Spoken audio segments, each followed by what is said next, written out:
you. I'm going to turn on this little clock so I know exactly what time it is. Mr. Wewe, that's my father. I have a funny Mr. Wewe story, but I'm going to share it afterwards if you come up here. It's inappropriate for Facebook and YouTube. So first of all, my name is Keith Wewe. Thank you for the wonderful introduction. As they mentioned, I am the 2016 LMA President. And as LMA President, one of my main responsibilities is to serve as the figurehead for the Legal Marketing Association, keep the trains running on time, making sure that we've got the right people in the right positions to do the right job, and make sure if I fell off the stage today, there would not be one single hiccup.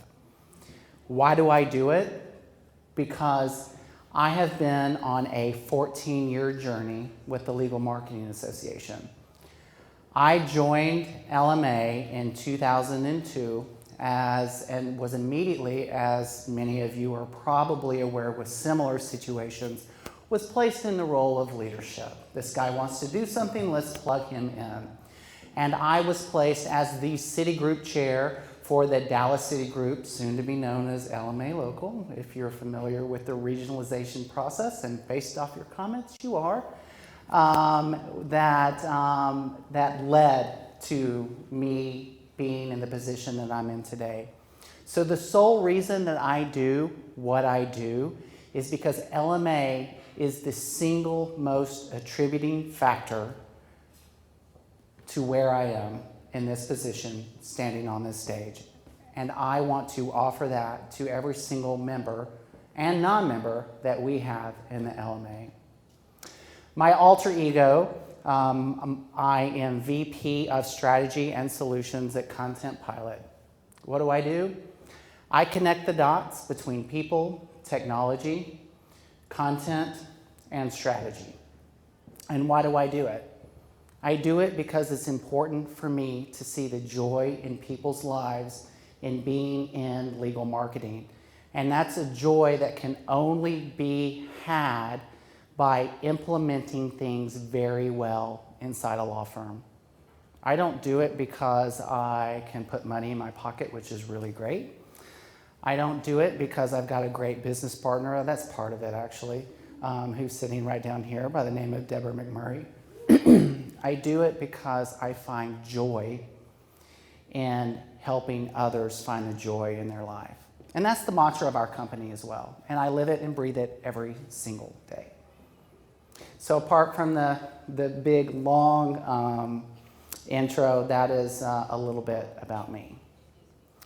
So why are we here today? Let me get my clicker. See if I can get this to work correctly. Are we there? Learning outcomes. So I'm here to give you a little bit of insight on what we're doing as the Legal Marketing Association to build leaders. We found that it's important in our organization to do that. It's something that you guys want and something we know you guys need. So I'm here to give you a foundational understanding of what we're doing in that regard. Number two, I want to share with you some of the essential traits that today's leaders need to have based off of a one-year seminar that Jill Hughes is actually in the middle of going through right now. It's called the Smith-Buckland Leadership Institute, and Smith-Buckland is our outside agency for the management of the Legal Marketing Association. And they put their leaders inside of this leadership training program. And through that program, I have learned a lot. And I want to share a little bit about that with you. Not only because it meant a lot to me and it really changed who I was as a person, but also because it's important, because it's one of our core competencies or one of our domains in our body of knowledge, which I'll talk about in a few moments.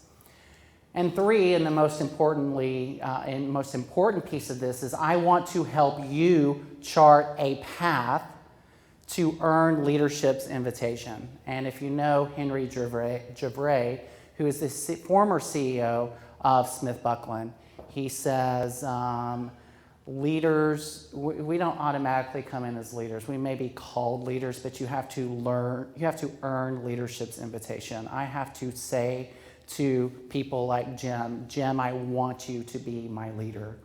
He's just not going to be my leader. I have to invite him to be my leader.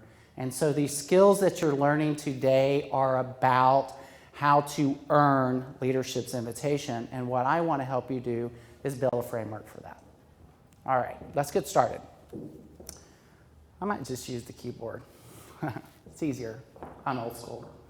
All right, if you have a piece of paper in front of you, we're going to start with an exercise. If you don't, find one just quickly, any old piece of paper. You're going to need it. If it's double-sided, it'd be great. If it's single-sided, what paper is, I guess. I guess if something's written on the other side, you're going to need 2 pieces of paper. And I want you to put this nice green, it doesn't have to be in green, but this nice cross on this piece of paper. And in the upper left-hand corner, I want you to write who. In the upper right-hand corner, I want you to write what. In the lower left-hand corner, I want you to write how. And in the lower right-hand corner, I want you to write why. Now, I want you to do this twice. Just like I have alter egos, I'm the president of the Legal Marketing Association. I'm also the VP of Strategy at ContentPilot. My leadership skills, which are constantly evolving, are different for both organizations. So just like I have alter egos, you have alter egos.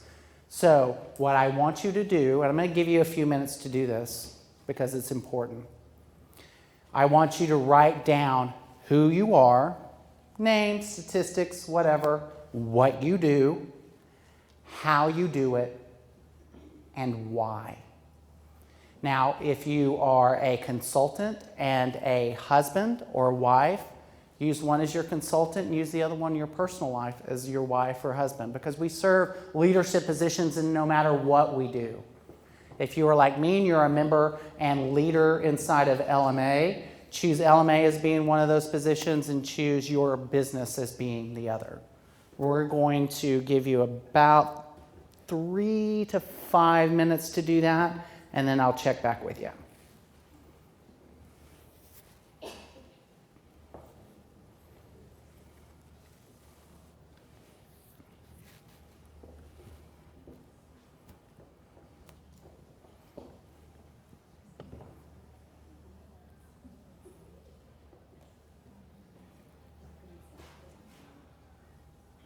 By the way, if you're joining us on YouTube, I expect you to do this as well. I'm watching.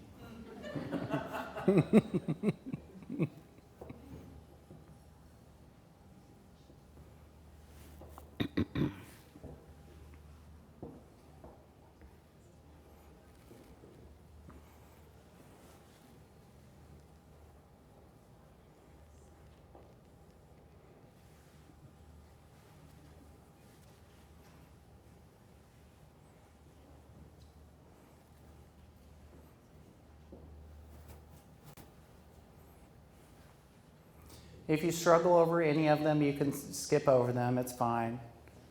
If you want to say it in your head, that's fine as well. I think a lot of these easily roll off our tongue. Sometimes putting it on paper is a little difficult. But the answers to these 4 questions are essential to the skills of leadership. Because if you can't define these for yourself, it's going to be defined for you.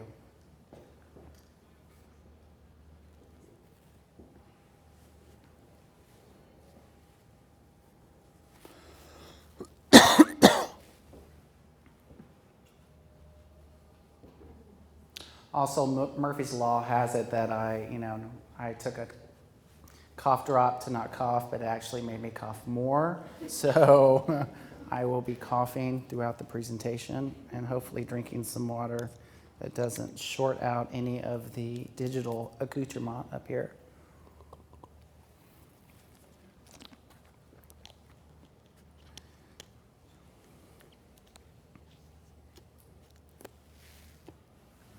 All right. If you're still working on it, we're just going to go ahead and move on. I want to make sure that we honor our time commitment to you today. So continue to work on that. Just think about it a little bit. I want you to, when you're done with that piece, just set it aside, turn it over, put a piece of paper on it, because we're going to come back and visit it.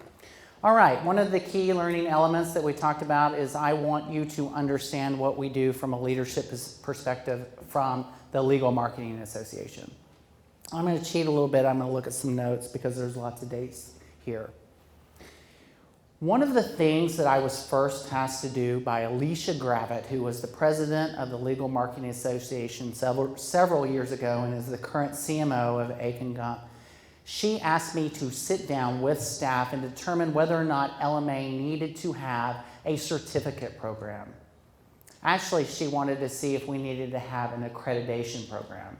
So you get accredited to do legal marketing. We've done that several times over the lifetime of the Legal Marketing Association.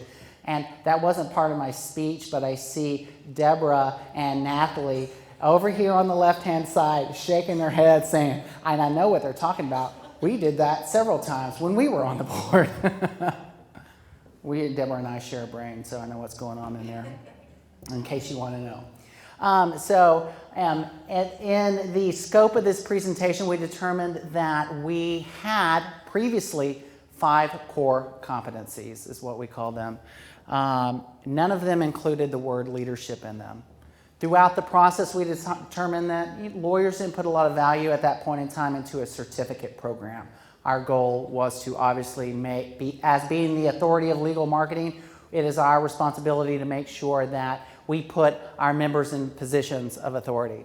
So the EAC, the Education Advisory Council, came up with a list of 6 domains, and one of those domains, which was a new one, was marketing management and leadership. The images that you see on the screen behind me are related specific to the other 5 domains, which I'm not going to go through today, but that information can be consumed on the LMA website. If you are a member of LMA, it can be, the body of knowledge can be consumed for free. You just need to log in with your username and password credentials. If you are not a member of LMA, the book, it's a printed version, can be provided to you for $75. You can just sign up for it and receive it via the online bookstore or through the cart. But the marketing management and leadership establishes and effectively manages a high-functioning marketing organization through people and processes that foster collaboration and drive overall business objectives. So what was our objective for doing this? Our objective was, if somebody came to us and said, these were the essential skills that I needed as a legal marketer, what would I do? What would I be able to do? And one of those is I'd be able to effectively run a meeting. I'd be able to empower teams. I would be able to go into a partner's office and have that partner actually listen to me, or hey, want to see me when I just do a drive-by. That requires credibility. And those credibility skills are completely related to leadership in our organizations. So that's why it's important to us. So we are rolling out a series of leadership-related initiatives, some through programming, some self-taught, some through networking with your peers. 2 of those, or 3 of those, that I actually want to share with you today. One I first mentioned was the body of knowledge. It is a group of 6 domains around 6 specific areas, one being leadership, where we dictate what the specific tools are for that particular area. In this instance, leadership, so we say, hey, these are the type of leadership skills that you need. The second one is the Leadership Book Club. Now, if you follow me on Twitter or you are a part of the LMA community, how many of you guys know about the Leadership Book Club? And don't be afraid to not raise your hand. Wow, really? That's it? All right. Well, the Leadership Book Club, we are creating a book club for LMA. It starts on July 27th, and it's a series of 6 different sessions that we get together for an hour, read the book, read a chapter, and we provide information and collaborate. Right now we've got 42 people signed up. I think that is a really great number. The book is called Leading from the Front, and it's about these two wonderful women at these two organizations. And they cover the 10 key practices of a leader. Here's the kicker for today only. It's free to join, but you have to buy the book. If you want to join, bring me your business card. I will buy your book for you. Just drop it right up here at the end of the day, because that is how important it is for me that you take these skills home. So just at the end, just come up. You can send me an email and say, I want to join. You still have to join online. I'm not doing that for you. You're going to have to do that step on your own. But I'll buy your book and make sure that it gets to you. The other is a leadership certificate program. It happens November 15th through the 16th. It is given by and I'm going to screw this up a little bit, so apologize me, the Fold Association. I forget what the first name of that is, but we recently did a certificate program with them on another subject, and that is happening November 15th through the 16th, so you can find out that information online. Just type in Leadership Certificate Program in our search on the Legal Marketing Association website, and you can find out some information on that. Now, the only reason that I wanted to share all this information with you is that it is important for you guys to know that LMA has embraced leadership so much that we are investing in your leadership. And that's not only your leadership skills at the business level, because they transcend, as we talked about, having our alter egos, to the personal side of our business. It helps in relationships, it helps in friendships, it helps with family, it helps when you're on your own, sitting by yourself. You can apply these skills anywhere. So your personal development we're invested in, so this is why it is a domain. That is our very first, what do we call them? Here I'm already, learning outcome. Learning outcomes are new to us. Secondly, I wanted to get to the second part of my presentation. Why are leaders leaders? Have you ever asked yourself that question? Why are these people that we see every single day, that we know a lot about, how did they become leaders in their organizations? They didn't have access to other things that we didn't have access to. Steve Jobs, we put him up here on our leadership list as being a great leader. He's not on this list, actually, but he's on a list, right? But his company, Apple, had access to the exact same technologies that every other company had access to. They had access to the same people. They had access to the same capital. They had access to everything that we had available to us today. So how did Steve Jobs create Apple and we didn't? It's an interesting question, and a lot of it has to do around leadership. So let's dig in a little bit. There are 4 essential areas for leaders, for people, for us to become leaders in our lives. One is, what do we aspire to? The second is, what do we do? The third is, what do we inspire in others or in our teams? And the fourth is, what do we enable? Now, we could spend 12 hours on this. We won't. We'll spend the next 30 minutes on this. We could spend 12 months, like Jill and I have, in a program digging deeply into these skills. But I want to cover these with you quickly because they're important and essential to being a leader. Let's talk about the first one. What do you aspire? What do you aspire to do? What is your meaning in life? Who are you as a person? What are your core values? Do you state what those are? What do you believe? Are you a religious person or are you a non-religious person? Do you believe in the good in people? Do you believe in the bad in people? What are your dreams? What is your mission in life? And why are you here? These are things that we have to answer for ourselves, because when we answer them for ourselves, we infuse those into our leadership capabilities inside of the things that we do. I want to only focus on one, and that one is, what are our core values?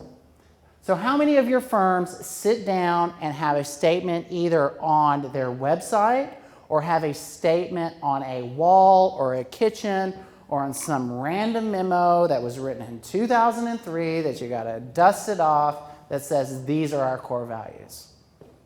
There have to be a lot. Oh no, are you kidding me? There are none? I don't see one hand. I see one. That shocks me. I run into a lot of firms that have core values. It might not be written on their website, but it's definitely, they've gone through a strategy exercise, then they're there. So I didn't expect that response. So homework, go home, get to your offices tomorrow, email your managing partner, email your executive director, ask them what your core values are as a law firm. It's important, because your core values and what those core values are as an organization should align with everything that you do. For those of you that were at the Legal Marketing Association main conference that was in Austin, you had the opportunity to meet my brother. So I have a twin brother, for those of you that don't know. I love my twin brother. We hated each other growing up.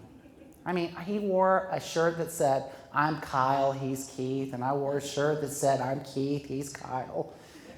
Mine was blue, his was red. I mean, it was just, we slept in the same bed until we were 14. We hated each other. Same Huffy bikes. Huffy, who drives a Huffy? Anyway, we got to know each other after I graduated from high school or college first. He graduated second. My brother is the epitome of core values of a man. You know exactly what he stands for. In fact, I tried to get him to come here so badly. Not to make more shtick or dress us up as Siamese twins or anything, but I wanted for you to understand how two men who came from the same family but did not necessarily grow up together, or grew up together but didn't necessarily like each other, both became leaders in their own same way. I have my set of core values, but I can't say that they are as integral to my life and my leadership as my brother's are. He's a devout Christian. He has slip-ups like we all do. He loves his family. Family is a core value for him. Love is a core value for him. Giving back is a core value for him. He is an amazing man. And the great thing about his core values is he is the leader of this group. It's called LTC. It's called Leadership Training for Christ. And they come in and they bring students from around the United States every Easter to learn leadership skills in the church. Him excel in that part of his life were the core values that he expresses in his life. His core values mapped perfectly to every single thing that he did, and they aligned perfectly with the organization that he was a part of. So core values are important. Deborah and I, we used to have an employee, and I loved this about her. She no longer works for us, but every January she would sit down and say, these are going to be my values for the year. It's kind of like, these are my New Year's resolutions. It's a little different though, because it was often New Year's resolutions are kind of a little bit navel-gazing. You're kind of looking at yourself. What should I do? I want to make more money. I want a new car, blah, blah, blah. No, she was like, this is the person who I want to be throughout the year, and these are the ways that I'm going to do it. Core values are an integral part of leadership, and they completely align with who you aspire to be. So as leaders, as you sit down with your employees or with your volunteers or with your spouse or with people that don't know you, if you live your core values every single day, I guarantee that it's going to be seen. Homework assignment number 2. Sit down when you get back to your office. Come up with a list of core values. You can wait till January if you want, but I would suggest you not wait. You don't have to send them to me. I'm watching, don't forget. No. Write them, they're for you. Define what your core values are. The second area of leadership, again, as defined by the Henry Grilli Leadership Institute. He would insist that I say that. But as Jill shakes her head up and down, she'll see him. Actually, I'm going to see him tomorrow. He's amazing. But he came up with this framework. What do you do? How do you communicate with your staff? Do you teach others? Do you invest actual time in teaching others what they should be doing? What's your management style? How do you serve others? By the way, how do you serve others only doesn't relate to how you serve your employees, it's others. How do I serve my friends? How do I treat my friends? How do I treat the person who drove me over here from the airport? How did I serve him? Is it just his responsibility to drive the cab and serve me? No. It's my job to serve him as well. How do you manage conflict? And how do you build cohesive teams? So what do you do? What do you do with your team members? The one that I want to talk about is how do you manage conflict, because Deborah's about to nod her head back up and down again. This is where I struggle the most, is managing conflict. Anybody familiar with the NPP score? I'm sure all of you in this room have taken some type of survey that tells you, where you map on a variety of different levels. There's an NPP score, and one of them is comfort with conflict. I scored off the chart. And so those of you that know me probably aren't very surprised by that. It's not a judgmental tool. It feels judgmental. You're like, oh my gosh, really, am I a jerk? I feel so comfortable with conflict. No, I'm not a jerk. I just feel comfortable in bringing things up because I feel like I can resolve them quickly and I don't wear my heart on my sleeve. But if I'm dealing with somebody else who has a low comfort with conflict, imagine how that person feels when I come to them and say, what the heck did you do? I think that that's fine, right? But it's not, because I wasn't aware, or actually I was. I'm not fulfilling my obligation to limit what I say or temper what I say based off somebody else's comfort with conflict. They're all good conversations. But what does that mean on the flip side? That means when I'm dealing with a staff member, I have to pull conflict out from them because they feel completely uncomfortable with sharing conflict with me. If I'm late on a deadline, which I was today, the person felt uncomfortable approaching me and saying, I need this now. It doesn't hurt my feelings, but they thought that it might hurt mine. So I have to pull those types of things out. That's why, as even the Legal Marketing Association Board, this is a Smith-Buckland leadership training book. I actually did present on this. We each had book assignments.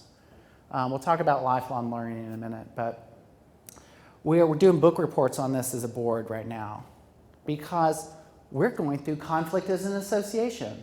Well, why? Regionalization, right? It's okay. It's a 20,000-pound elephant in the room. You guys have questions, and those can cause conflict. So we're reading this book so that we're mindful that there are different people with different styles of conflict or different styles of communication, and that we need to that it's our responsibility as leaders to make sure that we diffuse those, because they don't need to get temperamental, because that's not the point. The point is that our volunteers have issues with regionalization because they're so invested in our organization. just like any change that might happen in your organizations. And so we're reading it so that when we know when a difficult conversation comes up, we know how to respond to it. I have read this book. Anybody want to guess? Just guess. Anyone? I'm not hearing anything. Come on. 3, 4. 4. Good job. They probably can't see the book. Oh. Just tell us what it is. Oh, yeah, thanks, Deborah. It's called Crucial Conversations, Tools for Talking When Stakes Are High. This is the 4th time I've read it in 2 years. If you haven't read this book, read it immediately because it's so very helpful in your communication. The style is so important. And why it's what we do. How do we communicate with people is important. There's books on every single one of these. I'm happy to give you a list on every single one, but this is one of my favorites. Third, what do we inspire? Are you trustworthy? Do you actually do what you say you're going to do? If you have a deadline that's supposed to be done tomorrow, do you actually hit that deadline? You know how important that is? I mean, at a minimum, you want to send the person an email and tell you you're going to miss it. I fall down on that occasionally. But I would imagine most of you do. But being trustworthy means that you do what you say you are going to do. How do you demand the best in others? Is lifelong learning your passion? It's a really important lifelong learning. And do you strive for a common purpose? So this one is, the one I want to talk about quickly is, do you demand the best in others? So my example here is again, I like to pick on my good friend, my best friend, honestly, and colleague, Deborah McMurray. She is the epitome of demanding, in a sweet way, the best in others. I will often send out an email that has a typo in it. I think, oh, if it's got a typo, the typo equipment, little genie in the background is going to pick it up. But it always doesn't. And she'll bring it up to me. Or I'll send a typo out in a proposal. Or I will, just make some little error. Well, that's not the best that we can do. It's not the best that ContentPilot can do. It's not the best that I can do. She, as a CEO, demands the best of every single employee at our company. But she does it in such a way because it is our responsibility, as I mentioned to you earlier, that we help our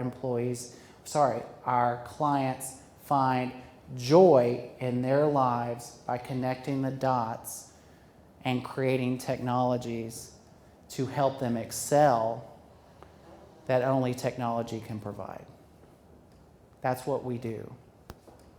If we are not working at our best, those people aren't going to find their joy. And we have fallen down on our mission to give our clients joy. That is one small example of joy. Now, Deborah does it in a nice way. Think Steve Jobs, notoriously. He would get angry when his employees did not deliver based off of what he wanted to do as a company. And he wasn't nice about it either. There's not a nice requirement around demanding the best in others, but there is a nice requirement given in one of the other 3 tenets. So just be aware of that. You can check the box here, but you can put an X around it by not being respectful of others. But Steve Jobs was a good example of inspiring the best in others. What do we enable is the 4th level. Do you strive for an authentic and sustainable culture? Do you build, as I mentioned to you earlier, one of the things as a legal marketing president that is important for me as a leader is that I'm putting the right people in the right jobs so that if I fall off the stage and break my neck, the organization can continue. That's part of building a sustainable culture. What's also important of building a sustainable, gosh, that's hard to say. I haven't even had a drink yet, but that's out there. Too many S's. Sustainable culture is by building trust with individuals, giving respect to individuals, being friends with individuals at your job. That's important to us. Do you encourage growth in others? Are you working with them to advance their skills? Or do you want them to move from a coordinator to an assistant to a manager? Is it okay with you if that means that they have to move somewhere else? Think about it. If we are truly enabling the growth in others, can we really assume that they're going to stay with us at every step of the way? I was at a job, I used to work in-house, and I don't feel that, and Deborah knows this again, because again, we know we're best friends, and I was known as the events guy, and I could not get out of being the events guy. My firm did not encourage the growth in me as a legal marketer, so I had to bolt. And it was the best thing that I ever did. Now, the LMA president did not just stand up here and tell you to leave your jobs. That's not what that's about. I'd be in trouble, man. What I'm encouraging you to do is that you work with individuals to find what your growth plan is. That might be outside your company, but most likely it's inside your company. You got to find out what it is. Does change transform, and is it incremental? I'm a big, sometimes we talked earlier, sometimes you have to rip off the Band-Aid. That's not incremental change. Sometimes,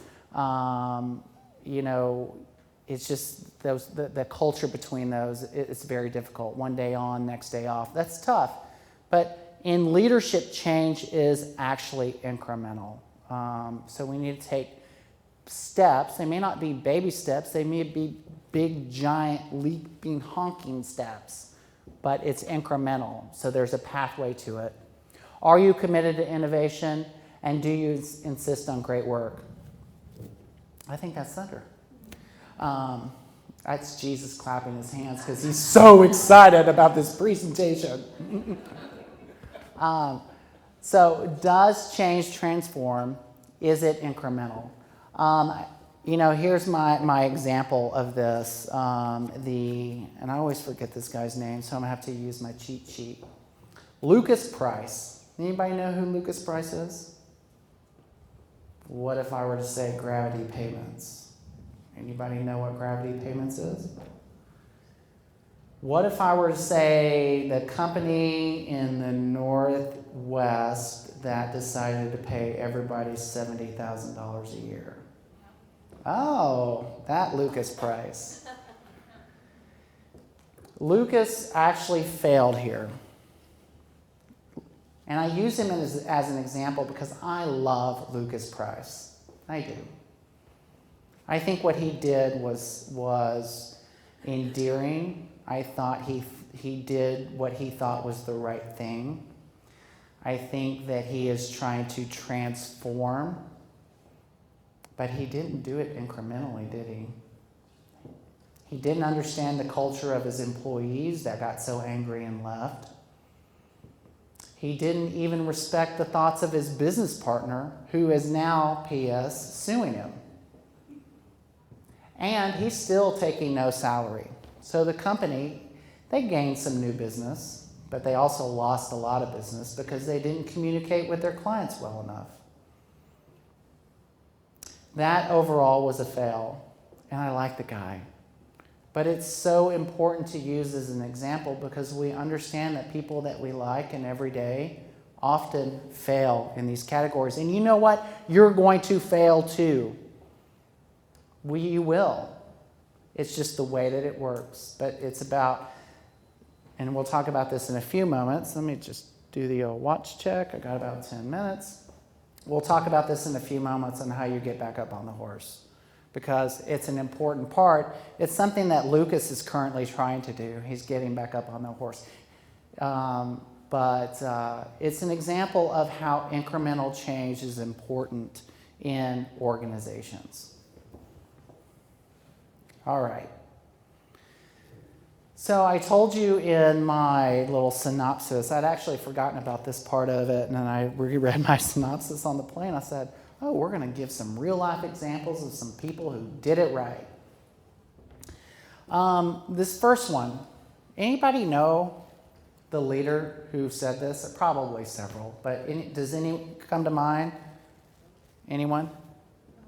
The Pope. Pope Francis. He's our example today of our wonderful leader.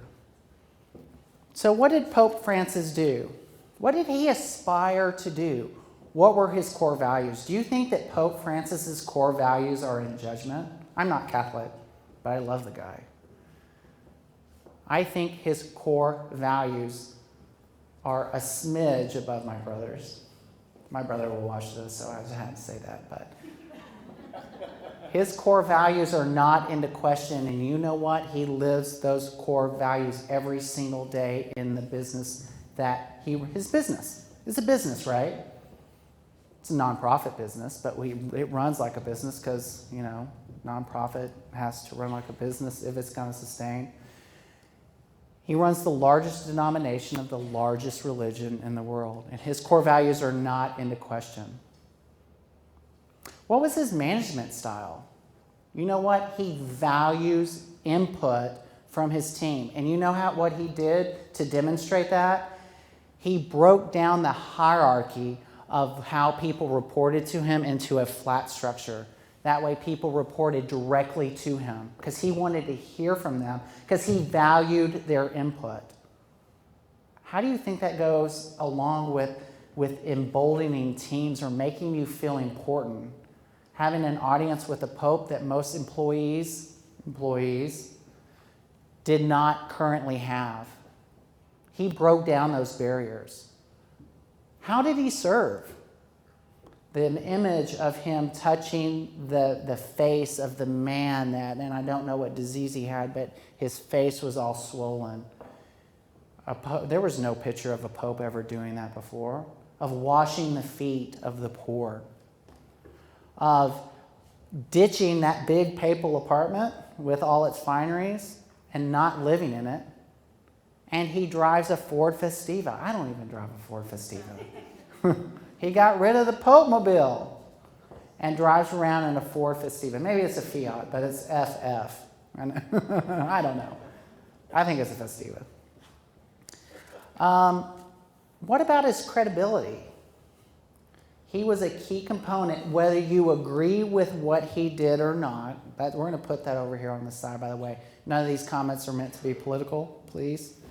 But he was one of the key people in making sure that the U.S.-Cuba relation barrier was broken down. And he did it because for humanitarian reasons. And for those reasons, at least he's going to be able to check that box. There's obviously other issues, again, that don't need to be debated. But his credibility as a person that aligned with his core values allowed him to do that. He also, how does he manage conflict? Imagine the amount of conflict currently going on inside the Catholic Church between the conservative and progressive groups around the acceptance of the LGBT community.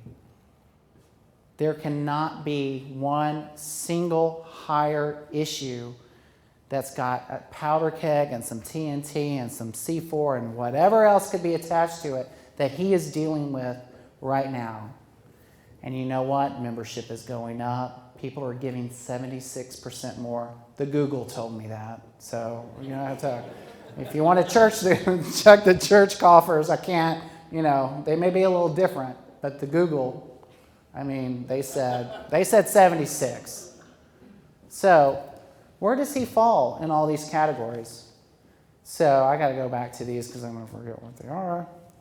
Did he aspire? Yes, he has aspirations through his core values, through what he does. What does he do?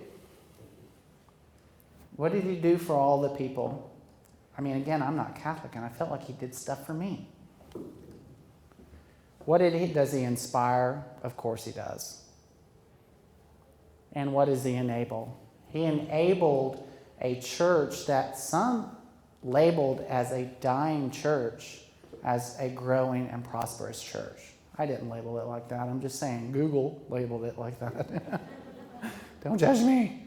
But look what he did. So he gets Pope. He's a 4 smiley face person. Congratulations, Pope. So because the good is not fun without the bad. Who said this?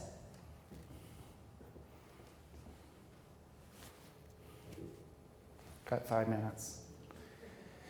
Can everybody read it? The attempt to public shame is interesting. Actually, it should be a me in there. Because everything we've done is legal. Rockefeller made no attempt to apologize as long as what he was doing was legal. I bet you know who this guy is. Mr. Evil CEO, Martin Grilli, right? Now, he certainly had a vision for his company.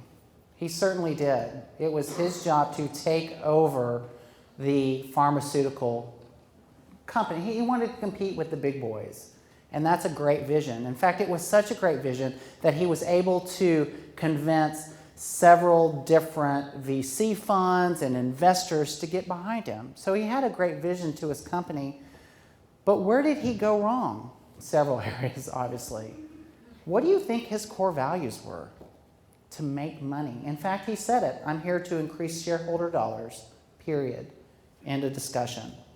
Now, many CEOs, they have the ability, that's their job. But he said it in such a way that did not align with a core value. Increase value. He could have said it in so many different ways, but he chose to equate it to money. What do you think his mission in life was? Search and destroy.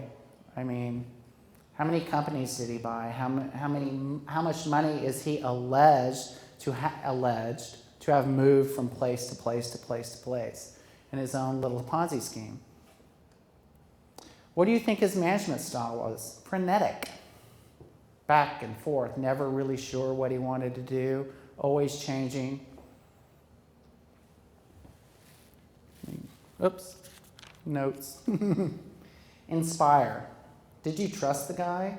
Did you trust him when he bought Wu-Tang? I didn't. How much did he spend on that?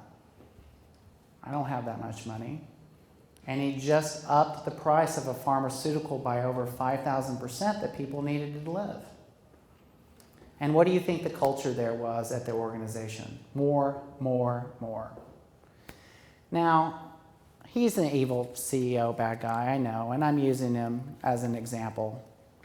Most people fall in the middle. But, do you think that he aspired to do anything? His core values, were they there? No, non-existent. And if he had them, which he might, I don't know the guy. He probably has them. I think we all have core values. But he certainly didn't live them. What did he do? Is the things that he did make you want to trust him as a leader? No. Were you inspired by him? I wasn't. Do you think his employees were inspired by him? No. And what did he enable? He didn't enable much because those companies are barely there anymore, the ones that are there, and some are gone. So he didn't build a culture or a sustainable culture to make sure that those companies continued after he left, as I've used in my I am going to fall off the stage analogy. So as you think of your leadership style, and we go back, let's just go back to the 4. Where do you fall? Now pull out that little piece of paper.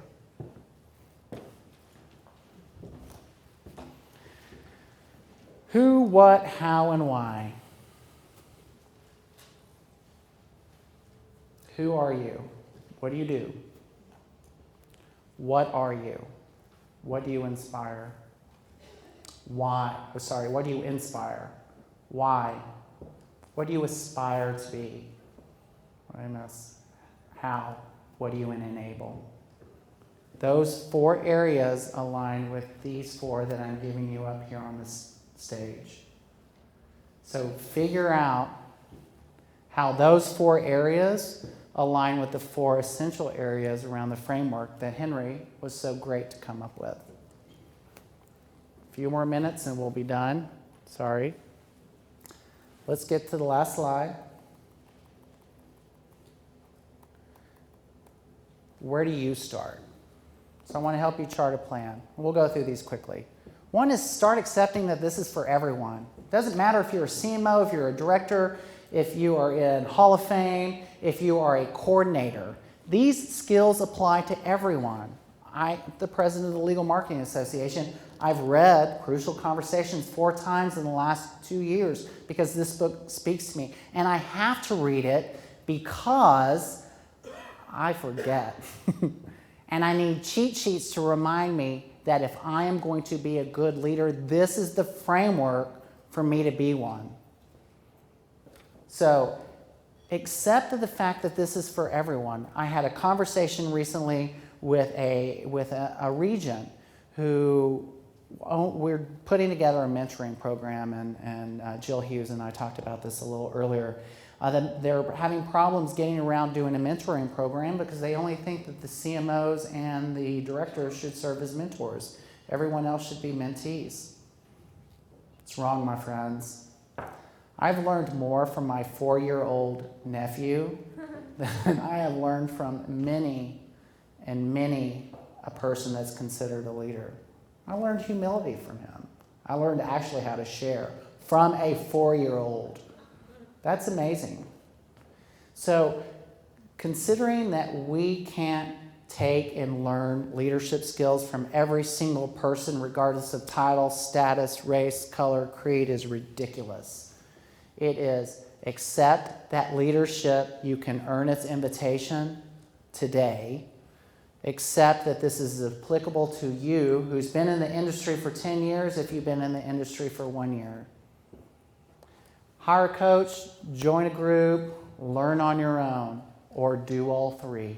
I would actually suggest you do all 3. Some of these have some financial implications to them, but you need to embrace lifelong learning. Lifelong learning is an important part of leadership. We need to read books. We need to devour information. We need to share that information. We need to write about it. Lifelong learning is an essential part of leadership. Commit to changing and hold yourself accountable. Create a timeline, follow it. Just commit for a year and see if it changes your life. It did for me. Set an end goal. So there's a start and finish to everything. Things are natural. What do you want to learn out of this leadership piece that you're teaching yourself? And don't worry about if you feel that it's selfish. I want to become a manager, I'm a coordinator. You are trying to improve yourself. I want to learn how to do X. I want to be a better orator. Whatever X is, set a start and an end goal for achieving it. Because if you don't set an end goal, the likelihood of you achieving it is not possible. It's not possible, I'll just say it. It's not going to happen. And then rinse and repeat. I got it off a shampoo bottle, but I thought it was applicable here. It's just, you've got to find, A of all, your leadership learning moments wherever you can, and I found it in the shower this morning at the Hilton. 2, it's important for the same reason that I've read, again, this book 4 times. Now, I chose the same book to rinse and repeat with, but just start back up at the top and realize that your next goal is accept it that it's for anyone and choose the next thing that you want to learn. And keep going. Don't let it stop. So, next to last slide. How do we do? Do you know the skills that LMA is providing for its leaders and you folks in the audience? I hope somebody comes up here with a business card. Did we learn about the 4 essential traits of leaders and how we can apply them? Aspire, inspire, do. What was the 3rd, 4th one? FTG. Enable. Oh, I remember it by the who, what, why, and Who, what? Look how good that was. Who, what, how, and why. Didn't remember that either. And did we chart a path for earning leadership's invitation? I'm seeing yeses. If the answer is no, just come up and we can talk through it, or you can, we can talk over a drink, or we can talk on the phone, or we can email back and forth. The only last thing that I want to say is thank you. I owe any leadership that people attribute to me, so I've only earned leadership's invitation from the people in this room. Probably haven't earned it from everybody, just like you guys haven't earned it from everybody. But I hope over the last hour, you have a framework for earning it from everyone. Thank you very much. Thank you for being volunteers in the Legal Marketing Association. Thank you, thank you, thank you. With that, I'm going to bring up Jessica Sharp. I remember the name. Thanks.